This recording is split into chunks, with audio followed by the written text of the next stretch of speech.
Okay, so what is this thing called customer management? Customer management, as far as I'm concerned, is the integration and coordination of everything that a company does. It's the integration of strategy, people, processes, systems, technology, organisation and culture to identify, acquire, retain and grow not customers, but quality customers. The underlying premise of customer management is that the sustained success of your organisations depends on three things.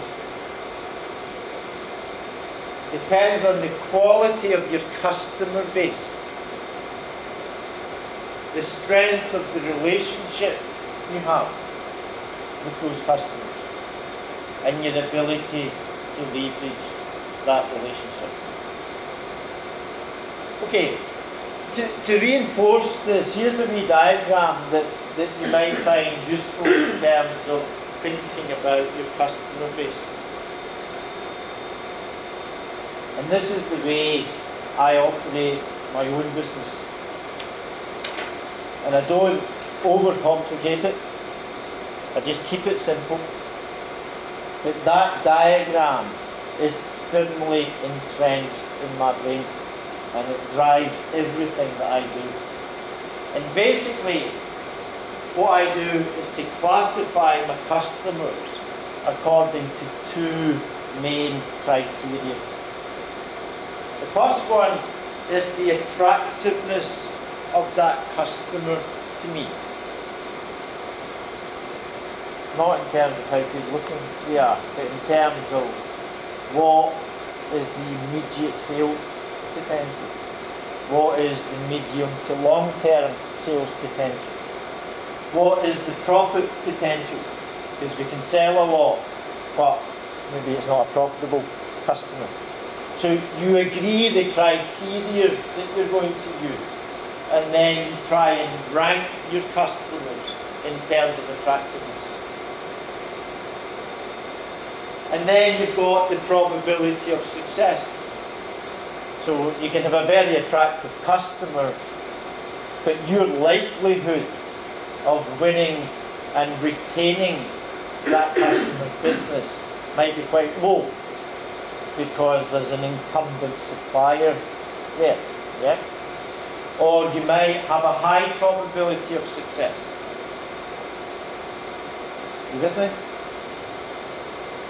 So, try and apply that to your company. You can apply it to your existing customer base, and this is where a good CRM system would help, because a good CRM system should help you to measure that to a very high degree of accuracy. So you can apply this model to existing customers, you can apply it to sales prospects, you can apply it to sectors, you know, if you're thinking of targeting specific market segments, then you can do it that way. And apply the 80-20 thinking here. The importance of that diagram is that there's a clear strategic recommendation for each customer group. So for the ones at the bottom here, you might want to withdraw. Question mark. You need to be just a little bit careful. In a lot of organisations, depending on what type of sector you're in, those customers give you the economies of scale. Yeah, so they might not be profitable customers, but they give you the scale that you need. If you are going to withdraw, then you need to do it very carefully, because you don't want to affect your reputation. But all of us have experienced the problem where we feel we spend too much time servicing low-value customers. Yeah? Everybody been in that position. Yeah? So what we need to do is try and spend our time more with this customer group. So when you say the top left-hand side would be worth spending money on, what you're trying to do is build brand awareness, but don't spend too much time on it. If that time is at the expense of these customers. Because the one thing we're all short of is time, resource and money. And that diagram just helps us to think about how we can reallocate our marketing budget, our sales budget, our time and our resources.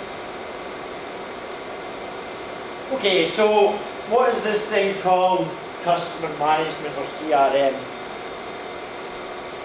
It's a new way of thinking. Well, it's not so much new, but it's encouraging you to think about your business in a different way. It's encouraging you to think about your business from a customer-led point of view.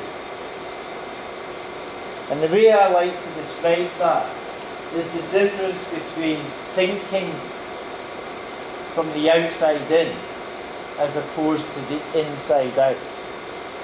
Most of us and most of our organisations think from the inside out. It's about us, it's about our product, it's about our services. Maybe just stop and reflect for a wee moment and think from the outside in. Think like a customer.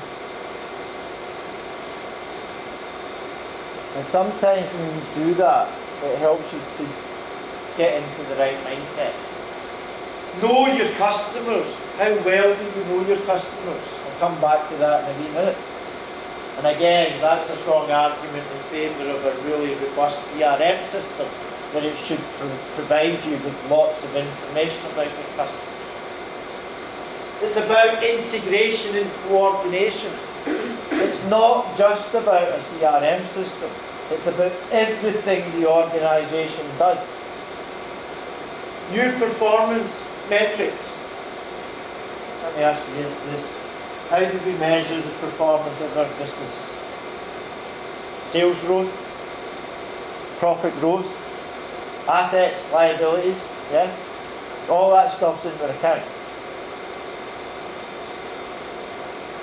Think about it this way. Do your annual accounts reflect how well you've done last year?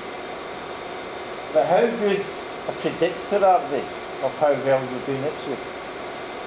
You with me? Accounts record just financial performance over the last 12 months. Very few, I've never seen accounts where the quality of the customer base is included as an item in the accounts. Maybe it is in terms of goodwill and so on. But surely if that gives us the basis of future growth, then it becomes a performance measure. How good is our customer base? Organisational culture, mission critical and so on. Right, let me summarise, and then I'm going to try and throw this open for a wee quick exercise.